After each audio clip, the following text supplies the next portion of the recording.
Hi students, welcome back to our channel achieve excellence in commerce by Mansi Saveri. So आज हम exercise question number 2 उसमें transaction number 11 से start करेंगे। Number 11, salary of ₹4,000 paid by cheque. हमने salary जो है वो पे किया है चेक से। सैलरी हमारी एक्सपेंस है, सो डेबिट हो जाएगा। Salary account debit to bank account, cheque से पे किया है सो टू बैंक अकाउंट। कितना पैसा दिया हमने? 4,000। सैलरी हमारा एक्सपेंस है, एक्सपेंस है तो भी ओनर का, इनकम है तो भी ओनर की, मतलब कैपिटल डिक्रीज होगा। एक्सपेंस है ना, सो कैपिटल डिक्रीज। और बैंक में से पैसा जाएगा 4,000, आपके पास 15,000 है, 4,000 और कम हो जाएंगे, सो बैंक बैलेंस डिक्रीज होगा। Bank balance decrease, clear. सो कैपिटल डिक्रीज करेंगे, बैंक बैलेंस डिक्रीज करेंगे, बाकी एज इट इज लिख लेंगे। सो कैश है हमारे पास 66,000, बैंक बैलेंस इनर कॉलम में लिखेंगे। अभी हमारे पास है 15,000 माइनस डिक्रीज, सैलरी पे किया हमने 4,000, तो अब हमारे पास पैसा कितना है यहाँ पे? सिर्फ और सिर्फ बैंक में बचेगा आपका 11,000। समझ में आया? उसके बाद स्टॉक है हमारे पास, एज इट इज लिख देंगे 27,000। कैपिटल है आपकी 1,08,000 माइनस सैलरी एक्सपेंस है 4,000 और लायबिलिटी हमारी कुछ भी नहीं है तो 0। सो इसका टोटल कर लेंगे 66,000 प्लस 11,000 प्लस 27,000, तो ये क्या हो गया? 1,04,000 is equals to 1,08,000 minus 4,000 is 1,04,000 plus 0। So 1,04,000 plus 0 is 1,04,000 हो गया। A is equal to C plus L. ये वेरीफाई हो गया। पेंसिल से लाइन ड्रॉ कर लेना दोनों पेज पे। चलिए आगे देखेंगे। Number 12, commission received in cash ₹3,000 and ₹2,500 are outstanding. तो यहाँ पे दो जर्नल होगी, आपको कमीशन रिसीव्ड हो गया है कैश में 3,000। तो पहली जर्नल क्या होगी? कमीशन मिला तो कैश आएगी, तो cash account debit to commission account. Commission income है ना, cash account debit to commission account. कितने पैसे मिले आपको? 3,000। कैश आएगी तो कैश इंक्रीज, और कमीशन इनकम है, इनकम कौन लेगा? Owner, so capital increase. Cash में इंक्रीज करेंगे, कैपिटल में इंक्रीज करेंगे, बाकी एज इट इज लिख लेंगे। सो कैश है अभी हमारे पास 66,000 प्लस इंक्रीज लिखो या कमीशन रिसीव्ड, जो भी लिखो दोनों राइट है। इंक्रीज 3,000 हुआ है, तो अब हमारे पास कैश कितनी हो गई? 69,000। बैंक बैलेंस अभी है हमारे पास 11,000 और स्टॉक है 27,000। अब हमें क्या करना है? कैपिटल इंक्रीज करना है। सो कैपिटल है हमारे पास 1,04,000, कमीशन मिला हमें कितने रुपीज है? 3,000 ऐड कर लेंगे, लायबिलिटीज हमारी कुछ भी नहीं है, 0। चलिए सो इसका टोटल कर लेंगे 69,000, 11,000, 27,000, तो ये क्या हो गया? 1,07,000 is equals to 1,04,000 plus 3,000, 1,07,000 plus 0। So 1,07,000 plus 0 is 1,07,000। A is equals to C plus L हो गया है। चलिए यहाँ पे दूसरी एंट्री भी होगी, क्या है? ₹2,500 आर आउटस्टैंडिंग, मतलब आपको कमीशन मिलना बाकी है 2,500 रुपीज का। चलिए सो नेक्स्ट पेज पे जाएंगे और उसकी जर्नल लिख लेंगे। सो कमीशन का पैसा मिलना बाकी है। सो रिसीवेबल कमीशन एसेट है ना हमारी, पैसा मिलेगा तो एसेट है तो डेबिट ही होता है। So receivable commission account debit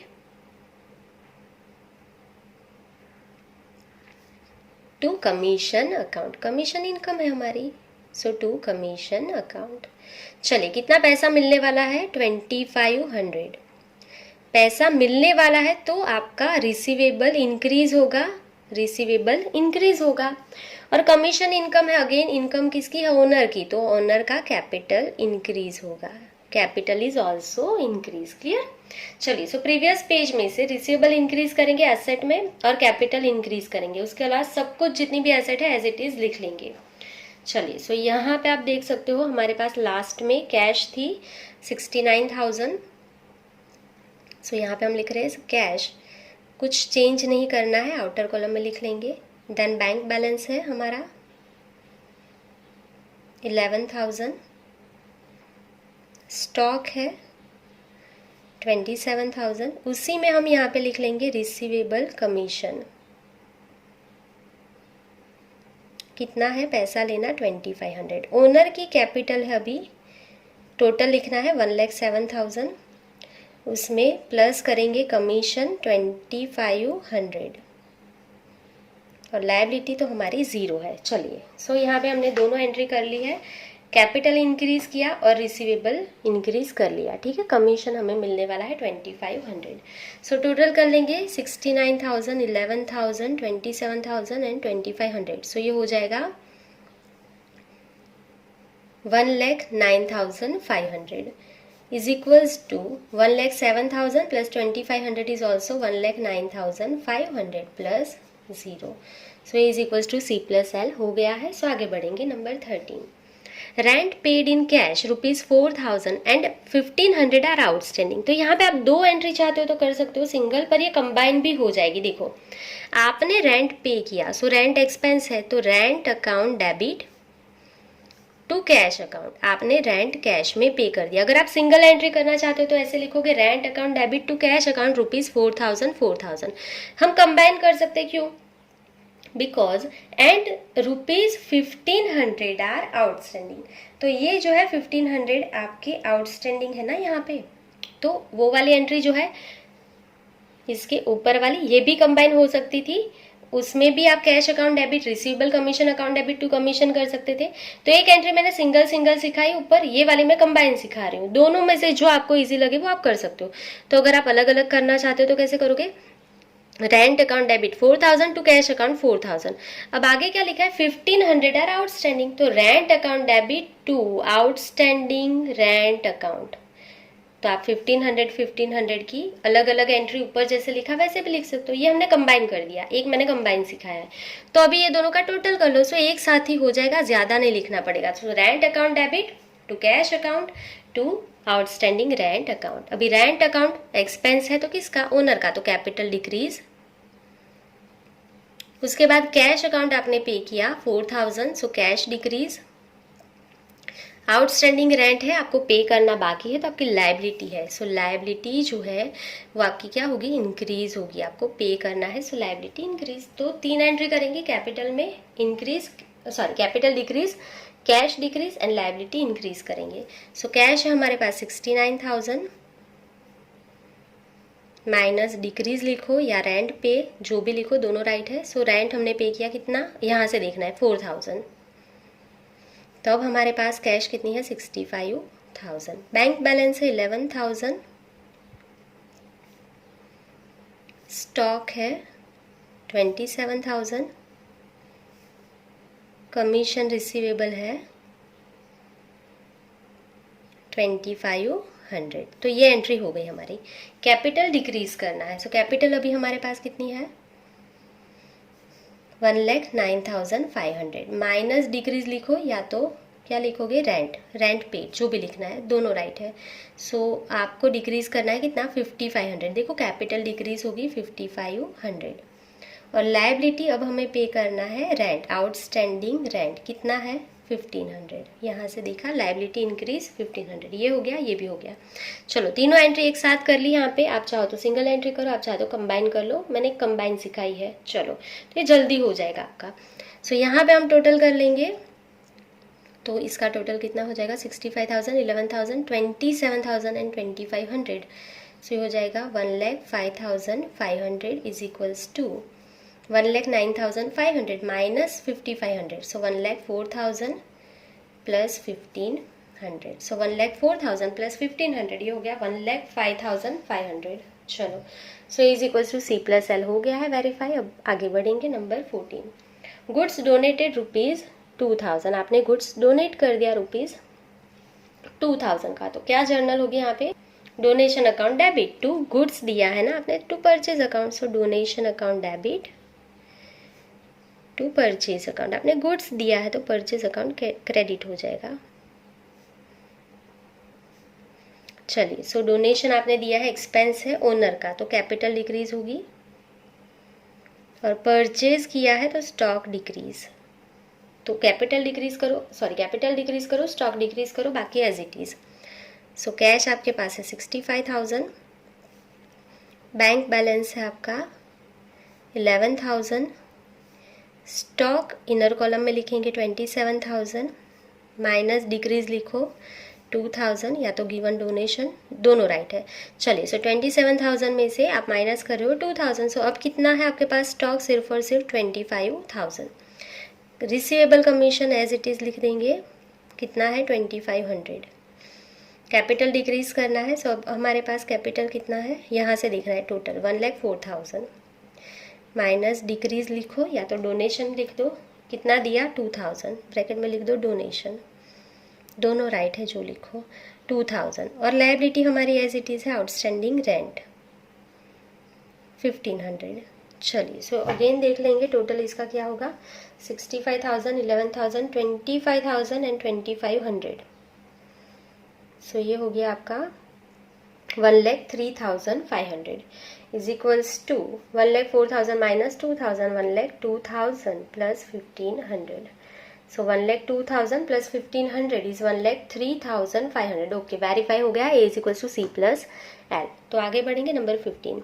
furniture of ₹15,000 purchase from Preksha furniture mart. तो फर्नीचर परचेज किया, so furniture comes in furniture account debit, किसके पास लेके आए? Preksha furniture mart, credit transaction है ना, so to Preksha furniture mart account. कितने का लेके आए हो फर्नीचर? 15,000 का। तो फर्नीचर आएगा तो असेट इंक्रीज, और दूसरा प्रेक्षा फर्नीचर मार्ट को आपको 15,000 देना है तो लायबिलिटी इंक्रीज होगी, आपको पैसा पे करना है तो लायबिलिटी इंक्रीज। असेट में एसेट्स एज इट इज लिख दो, लास्ट में फर्नीचर लिख देंगे और यहाँ पे लायबिलिटीज में इंक्रीज करेंगे। चलिए, सो कैश, बैंक बैलेंस,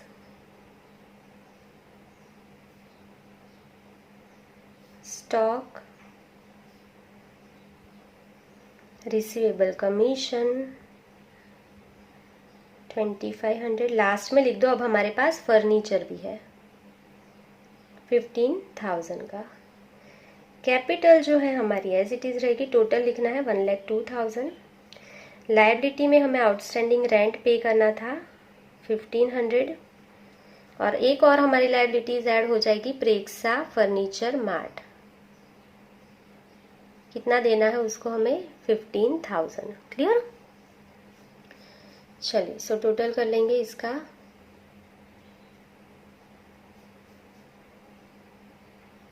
सो ये हो जाएगा आपका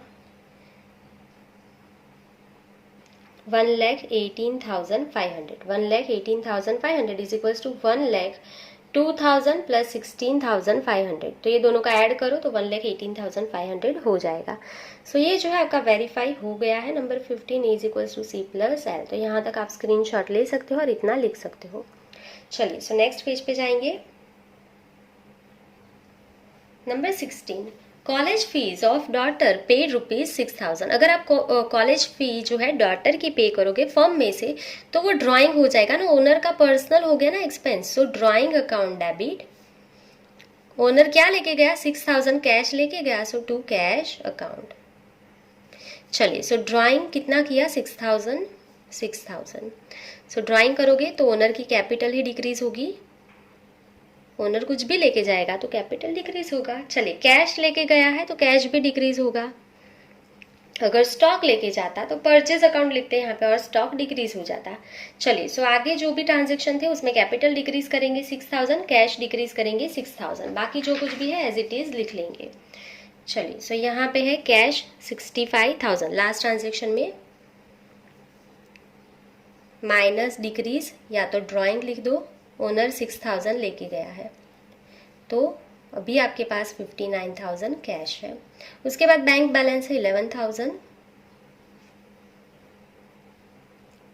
स्टॉक है आपके पास 25,000, रिसीवेबल कमीशन है 2,500, फर्नीचर है 15,000, कैपिटल है हमारी 1,02,000। चलिए, अब उसमें डिक्रीज लिखो या ड्राइंग लिख लो। ओनर लेके गया है 6,000 कैश। लायबिलिटी हमारी एज इट इज है आउटस्टैंडिंग रेंट, एंड लायबिलिटी है हमारी प्रेक्षा फर्नीचर मार्ट, उसको हमें देना है 15,000। क्लियर? चलिए सो टोटल कर लेंगे इसका।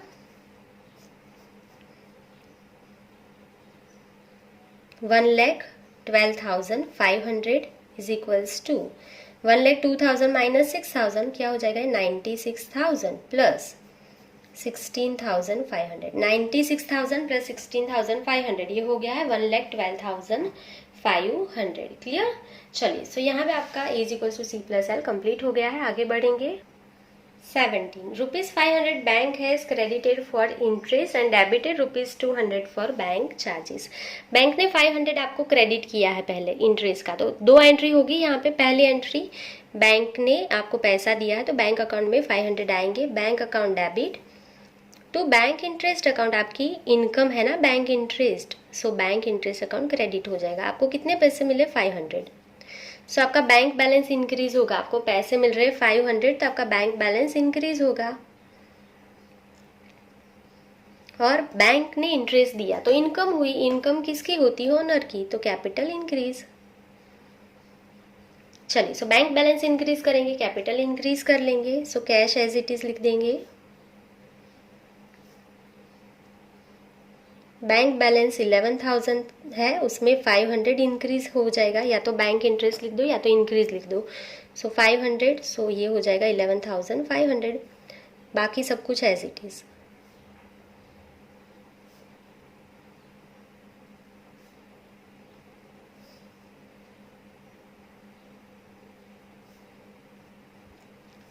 चलिए कैपिटल क्या हो जाएगा? इंक्रीज हो जाएगा। अब कितना है आपके पास? 96,000 प्लस इंक्रीज, या तो क्या लिखो? Bank interest. कितना मिला आपको? 500। लायबिलिटीज एज इट इज है।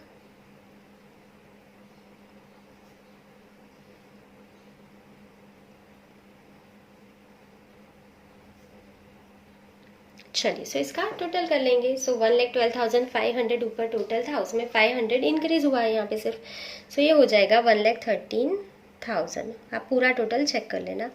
Is equals to 96,500 plus 16,500। So 16,500 plus 96,500 ये हो गया 1,13,000। चलिए अब आपको बैंक को इंटरेस्ट देना था 200, बैंक ने आपके अकाउंट में से इंटरेस्ट ले लिया 200 रुपीज। सो आपके लिए एक्सपेंस हुआ ना। So bank charges account debit to bank account, आपके बैंक अकाउंट में पैसे चले जाएंगे। 200 बैंक ने ले लिया पैसा 200। क्लियर? चलिए सो बैंक चार्ज लेगा तो आपके लिए एक्सपेंस है, तो कैपिटल डिक्रीज होगा ना, और बैंक अकाउंट में से कट हो जाएगा तो बैंक बैलेंस कम हो जाएगा। So bank balance decrease. चलिए so capital decrease, bank balance decrease, बाकी सब कुछ एज इट इज।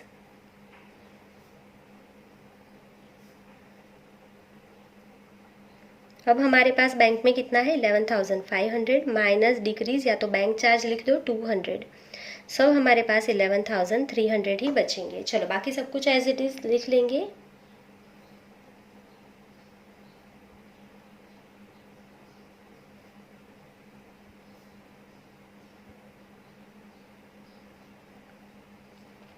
चलिए कैपिटल हमारे पास है 96,500। चलो उसमें से डिक्रीज कर लेंगे 200, या तो लिख लो बैंक चार्जेस। कितना? 200। लायबिलिटीज एज इट इज है।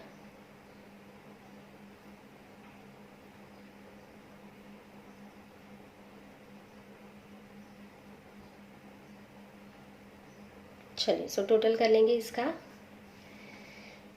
1,13,000, उसमें से 200 माइनस कर देंगे, डिक्रीज हुआ है। आप पूरा टोटल कर लेना। सो आंसर आएगा 1,12,800 is equals to 96,300 plus 16,500। So 96,300 plus 16,500 ये हो गया है 1,12,800। So is equals to C plus L हो गया है। नेक्स्ट पेज पे जाएंगे। Number 18 rupees 2,500 received in advance for interest. So 2,500 आपको एडवांस में मिल गए इंटरेस्ट के लिए। सो पैसा मिलेगा तो कैश अकाउंट डेबिट, टू, अभी आपको एडवांस में पैसा मिल गया तो आप क्या लिखोगे, interest received in advance account, interest received in advance account. आपको एडवांस में इंटरेस्ट मिल गया, कितना, 2500। सो कैश आएगी तो कैश इंक्रीज, और आपको एडवांस में पैसा मिल गया, अगर आपको कोई एडवांस में कुछ भी पैसा दे देता है तो आपकी लायबिलिटी हो जाएगी, ठीक है। तो लायबिलिटी इंक्रीज, अगर आपको कोई एडवांस में पैसा देता है तो वो वर्क के लिए आपकी रिस्पॉन्सिबिलिटी हो जाएगी, मतलब लायबिलिटी हर बार इंक्रीज होती है। क्लियर? चलिए, सो कैश इंक्रीज करेंगे और लायबिलिटी में इंक्रीज करेंगे, बाकी जो कुछ भी है एज इट इज लिख लेंगे। सो प्रीवियस ट्रांजेक्शन देखेंगे, कैश है हमारा 59,000 प्लस इंक्रीज या तो इंटरेस्ट रिसीव्ड इन एडवांस 2500, सो अब हमारे पास कैश हो जाएगी 61,500। चलो, उसके अलावा जो कुछ भी है एज इट इज लिख लेंगे।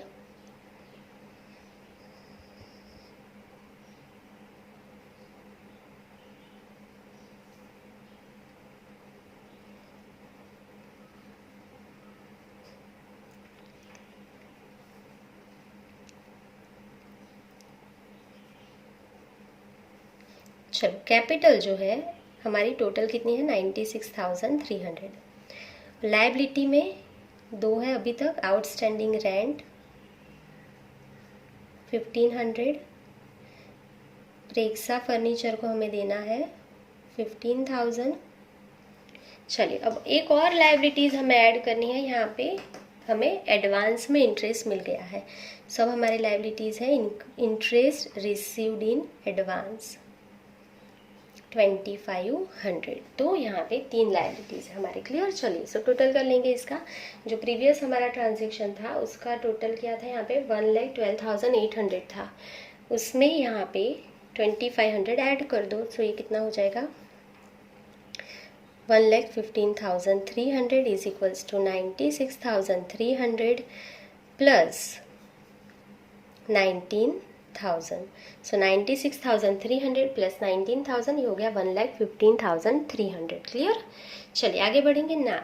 Next number 19, advertisement expense paid in advance ₹2,000। आपने एक्सपेंस एडवांस में पे कर दिया, सो आपके लिए असेट है। So prepaid advertisement expense account debit to, cash जाएगी ना, सो टू कैश अकाउंट, आपने एडवांस में पे कर दिया 2,000। पहले से पे करोगे तो आपकी असेट इंक्रीज होगी, मतलब रिसीवेबल इंक्रीज होगा, रिसीवेबल इंक्रीज, और कैश जाएगी सो कैश डिक्रीज। सो यहीं पे रिसीवेबल इंक्रीज करेंगे, कैश डिक्रीज करेंगे, बाकी जो कुछ भी है एज इट इज लिख लेंगे। कैश है 61,500 माइनस डिक्रीज या तो एडवर्टाइजमेंट एक्सपेंस पेड 2,000, जो भी लिखो। सब हमारे पास कैश है 59,500, bank balance as it is लिख दो सब कुछ।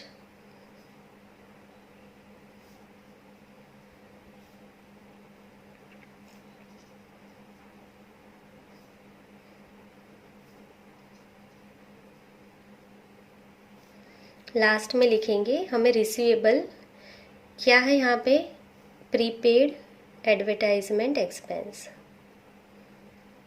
आप चाहो तो यहाँ पे रिसीवेबल जो है कमीशन उसमें ऐड भी कर सकते हो, दोनों राइट है। आप अलग से लिखो या ऐड कर लो, दोनों राइट है। चलिए, सो यहाँ पे हमने अलग से लिखा है 2,000। क्लियर? बाकी जो कुछ भी है एज इट इज लिख दो।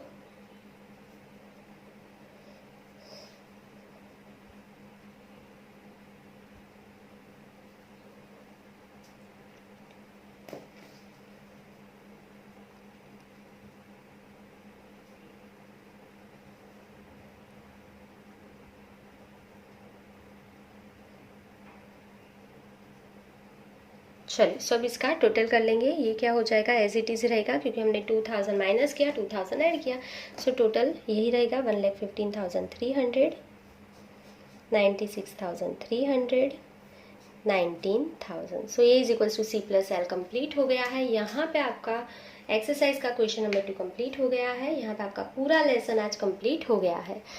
सो अगर आपको कुछ भी डाउट है तो आप कमेंट सेक्शन में कमेंट कर सकते हो। आज के लिए बस इतना ही। Thank you for watching, keep learning, take care.